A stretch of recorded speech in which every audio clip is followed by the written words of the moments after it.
Eu quero te dar agora o segundo conselho para revolucionar seu casamento. É simples e prático. Cuidado com as palavras. A própria Bíblia Sagrada nos diz que palavras geram vida e geram morte. Para que a gente fale nesse assunto que eu acho extremamente relevante hoje, a questão do diálogo, da comunicação, na geração da rede social, de acesso fácil, da explosão das palavras, imagens, nós hoje temos 3 horas para ficar numa rede social e falta-nos 5 minutos para trocar uma ideia, para conversar com as pessoas que estão ao nosso lado. Isso me preocupa, porque palavras alimentam, são palavras que podem gerar vida ou morte na relação. Para isso eu quero ler a carta do apóstolo Tiago, no capítulo 3, a partir do verso 2, e eu quero conversar um pouco com você a respeito do que eu vou ler agora. Porque todos tropeçamos em muitas coisas. Se alguém não tropeça em palavra, o tal é perfeito e poderoso para também refrear todo o corpo. Ora, nós colocamos freio na bocas dos cavalos para que nos obedeçam e conseguimos dirigir todo o seu corpo. Vede também as naus, os navios que, sendo tão grandes e levados de impetuosos ventos, se viram com um bem pequeno leme para onde quer que a vontade daquele que as governa. Assim também a língua é um pequeno membro e gloria-se de grandes coisas. Vede com um grande bosque um pequeno fogo incendeia. A língua também é um fogo, como um mundo de iniquidade. A língua está posta entre os nossos membros e contamina todo o corpo. Inflama o curso da natureza e é inflamada pelo inferno. Porque toda a natureza, tanto de bestas feras como de aves, tanto de répteis como de animais do mar, se amansa e foi domada pela natureza humana. Mas nenhum homem pode domar a língua. É um mal que não se pode refrear. Está cheia de peçonha mortal. Com ela bendizemos a Deus e Pai, com ela amaldiçoamos os homens feitos à semelhança de Deus. De uma mesma boca procede bênção e maldição. Meus irmãos, não convém que isto se faça assim. Porventura, deita alguma fonte de um mesmo manancial água doce e amarga? Meus irmãos, pode também a figueira produzir azeitonas ou a videira figos? Assim tampouco pode uma fonte dar água salgada e doce. Quem dentre vós é sábio e entendido, mostre pelo seu bom trato as suas obras em mansidão e em sabedoria.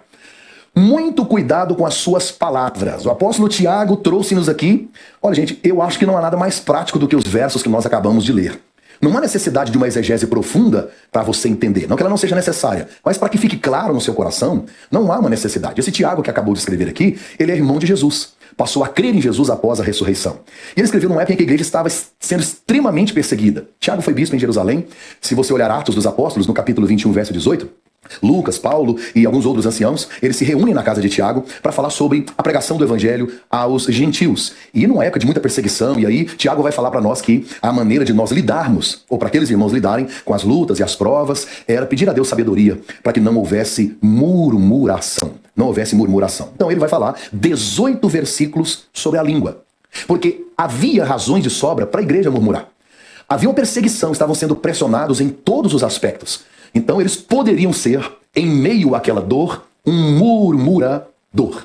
E aí ele vai orientar para que aqueles irmãos, então, tomem cuidado com a língua para não serem um murmurador. Porque no meio da dor, Deus espera que nós sejamos adorador. Aí Tiago vai nos orientar aqui em 18 versículos. Porque a palavra, ela é muito importante. Em Mateus capítulo 15, verso 11, Jesus diz assim: o que contamina o homem não é o que entra na boca, mas o que sai dela.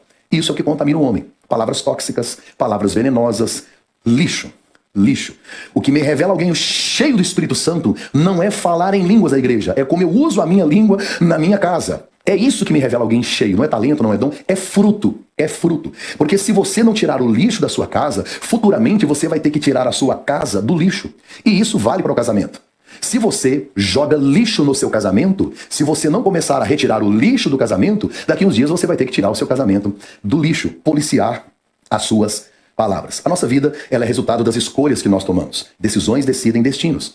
E com a crescente utilização das palavras, porque antigamente as palavras estavam nos encontros, nas cartas, depois passaram a ser utilizadas no telefone, agora hoje com a rede social, com a internet, há uma explosão de palavras. Parece que vulgarizamos muitas delas. E isso é perigoso, nós temos que tomar cuidado. Porque palavras, elas revelam caráter, maturidade, o estado da alma. Foi Jesus quem disse, Mateus 12, 34. O que há em abundância no coração, disso fala a nossa boca. Não dá para esgotar esse assunto, mas o que eu sei é que a comunicação é o oxigênio da família.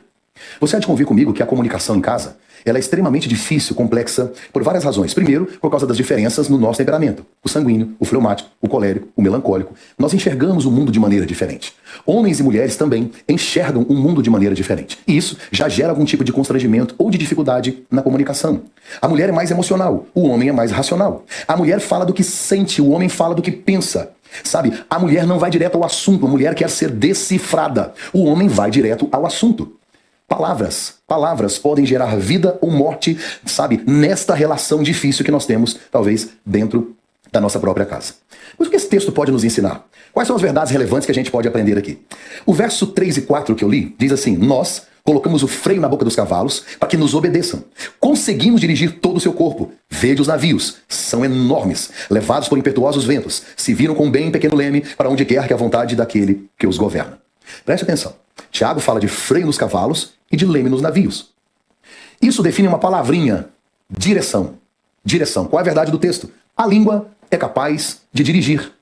Por que eu tenho que tomar cuidado com as minhas palavras? Porque as suas palavras dirigem o seu casamento. Suas palavras direcionam seus filhos. Suas palavras, elas direcionam sua vida. Jesus acabou de dizer, eu citei, a gente fala ou coloca para fora o que está cheio no coração.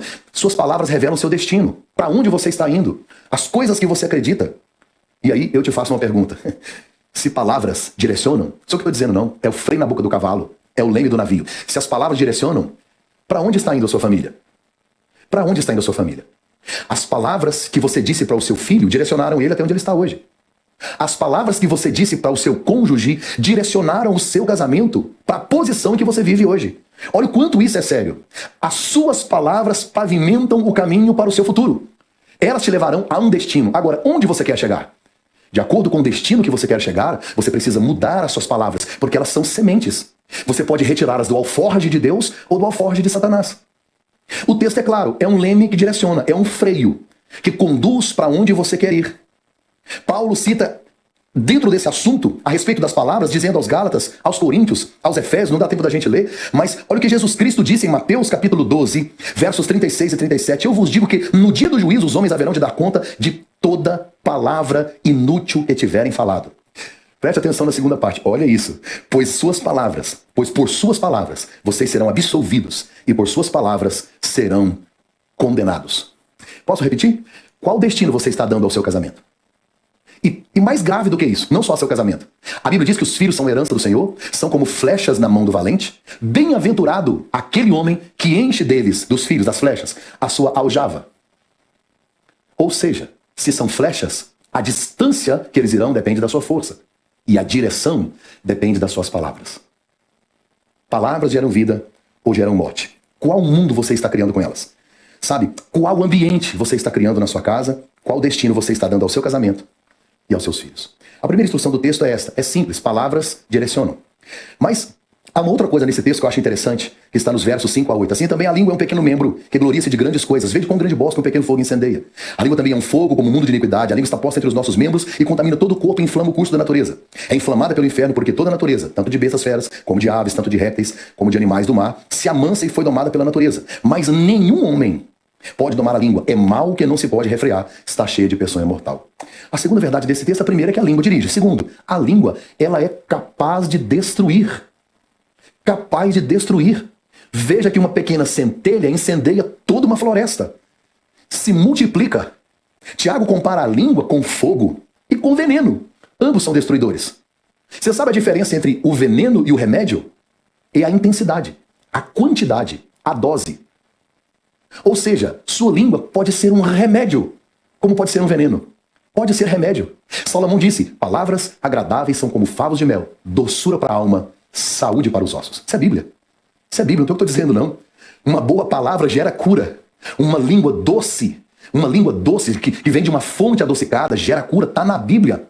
Palavras agradáveis são como favos de mel, doçura para a alma. A alma fica inspirada, doce, leve, suave. E aí a Bíblia diz, cura para o corpo, saúde para os ossos. Olha a relevância de uma palavra no uso da sua língua. O texto que eu acabei de ler agora é fogo e veneno. Fogo e veneno. E aí eu tenho um conselho para você que em casa tem gente que usa a língua como veneno. E só lança palavras de maldição. Escute, veneno só faz mal se você engolir. Cospe, joga fora. A Bíblia diz que tem língua que está cheia de iniquidade. Está cheia de peçonha mortal. Olha isso, a Bíblia diz que inflamada pelo inferno. Porque quando eu gero uma palavra de maldição, uma palavra negativa, Tiago está dizendo que a minha língua foi inflamada pelo inferno. É como se o ponto de contato do diabo com o meu corpo começasse pelo envenenamento da língua. Envenena o resto inteiro. Envenena o corpo, a saúde emocional, a família, o casamento. Provérbios 13, verso 3. O que guarda a sua boca, conserva a sua vida, mas o que abre muito seus lábios, destrói. Jeremias 9:8. Uma flecha mortífera é a língua deles. Fala engano, com a sua boca fala cada um de paz com o seu próximo, mas o seu coração arma-lhe ciladas. O Salmo 57, verso 4 diz: a minha alma está entre leões, e eu estou entre aqueles que estão abrasados, filhos dos homens, cujos dentes são lançados, e lanças e flechas, e a sua língua, espada afiada. Há um provérbio árabe que eu gosto muito. O escorpião tem veneno na cauda, a serpente tem veneno no dente, e o ser humano tem veneno na língua. Que triste. Recentemente, a minha esposa foi me buscar no aeroporto, e sempre que ela me busca, quando eu chego ao carro, ela já está do lado do passageiro. Ela gosta que eu dirijo para ela, a gente vai conversando, trocando ideias. Mas eu achei estranho, porque eu cheguei no aeroporto e ela não estava do lado do passageiro. Ela estava sentada do lado do motorista. Eu entrei, me sentei e ela disse: você deve estar cansado, hoje eu vou dirigir para você. No meio do caminho, ao chegar em casa, ela disse: houve um pequeno incidente e alguém esbarrou o carro no nosso carro, mas nada demais. Aí eu percebi o porquê que ela não queria que eu entrasse do lado do motorista, porque senão eu veria a batida, veria o acidente e poderia ficar muito chateado. Quando chegamos em casa, ela desceu do carro. Quando eu desci e que eu olhei, o estrago era grande, grande. Eu estava vindo de uma maratona de ministrações, cansado, sabe? Quando você está querendo um descanso, querendo chegar em casa, boas notícias, e aquilo agravou o meu coração. Eu fiquei muito chateado, muito chateado. E aí eu tomei uma decisão que eu acho que todo marido teria que tomar. Todo sacerdote que tem hombridade deveria fazer. Entrei no meu quarto, fechei a porta e eu fui orar. Orei por vários minutos, orei por um bom tempo, tentando acalmar o meu coração para não proferir palavras que pudessem ferir o coração da minha esposa. Enquanto eu orava, o Espírito Santo disse à minha alma: já que você está tão preocupado com o conserto e com o preço que vai ficar o conserto do seu carro, a pergunta que eu quero te fazer, Mark Anderson, é: o que fica mais barato para consertar? O seu carro ou o coração da sua esposa? Pessoas valem mais do que coisas. Cuide das suas palavras, porque elas podem ferir, matar, direcionar, incendiar, mas elas podem outras coisas que o texto nos revela e eu quero compartilhar com você. A terceira coisa que a língua pode fazer está nos versos 9 a 12. Com a língua, bendizemos a Deus. Com ela, amaldiçoamos os homens, feita a semelhança de Deus. De uma mesma boca procede bênção e maldição. Meus irmãos, não convém que isso faça assim. Porventura, deita alguma fonte de um mesmo manancial, água doce e água amarga? Meus irmãos, pode também a figueira produzir azeitonas ou a videira figos? Assim tampouco pode uma fonte dar água salgada e água doce? Que pergunta intrigante, né? Porque a terceira verdade do texto é que a língua é capaz de alimentar. Alimentar, isso é extremamente sério. Porque a língua é capaz de alimentar, palavras alimentam. Tiago segue no seu argumento dizendo que a língua é comparada com uma fonte e com uma árvore frutífera. Mata a sede e mata a fome, não física, mas da alma. O ser humano tem necessidade, isso é Bíblia. A Bíblia está me dizendo que a língua é fonte. E não pode da mesma fonte gerar água doce e água amarga, porque a que alimenta é a doce. É árvore frutífera. Agora, fruto doce ou fruto podre? A fonte pode nos saciar. A árvore pode produzir frutos saborosos que nos alimentam. Sabe, nossas palavras podem ser boas para edificação, a nossa língua pode trazer refrigério, restauração às pessoas, e isto é de extrema importância. Provérbios 16 e verso 24, eu repito o que eu disse agora mesmo: palavras agradáveis são como favos de mel, doçura para a alma, doces para a alma e saúde para os ossos. A língua pode alimentar. Seu cônjuge está alimentado de palavras saudáveis. Isso é tão importante. Sabe o que matou o primeiro casal no Éden? O silêncio de Adão. O silêncio de Adão. Eva conversa com a serpente e Adão está em silêncio. Onde ele estava? Eva come o fruto e Adão está em silêncio. Ela dá o fruto para Adão e ele fica em silêncio. Deus desce no Éden, onde você está, e ele está em silêncio. O silêncio de Adão, a omissão de Adão, a ausência de posicionamento do líder, do sacerdote, inseriu o pecado na humanidade. Escute. A serpente ofereceu para Eva o que Adão omitiu: palavras. Se Adão não fala, a serpente fala. Se Adão não tem nada a oferecer, a serpente tem. O desejo do inferno, o desejo de Satanás, é oferecer ao seu cônjuge aquilo que você está omitindo. Em especial palavras, porque são palavras que alimentam. O que gera intimidade no casamento não é sexo, o que gera intimidade no casamento não é dinheiro, o que gera intimidade no... Tem gente que pensa que a relação sexual é que gera... O que gera intimidade no casamento são palavras. É isso que alimenta uma relação. Escute, tudo que não é alimentado, morre. Seu cônjuge está alimentado? Pense nisso. É isso que o texto vai nos ensinar.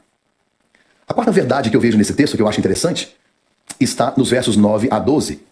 Mas o verso 9 em especial aqui de Tiago capítulo 3 diz assim: com ela bendizemos ao Senhor e Pai, também com ela amaldiçoamos os homens feitos à semelhança de Deus. Sabe qual é a verdade? É que a língua pode ou é capaz de ser bênção ou maldição. Bênção ou maldição. Esta é a quarta verdade desse texto. Tiago diz que de uma só boca pode vir bênção ou maldição. Aí ele faz uma pergunta: pode a fonte jorrar do mesmo lugar o que é doce e o que é amargoso? Acaso, meus irmãos, pode a figueira produzir azeitona ou a videira figos? Tampouco fonte de água salgada pode dar água doce. A nossa língua é fonte de água doce ou salgada. É medicina ou veneno? É um veículo de propagação para a glória de Deus ou uma ferramenta para amaldiçoar as pessoas?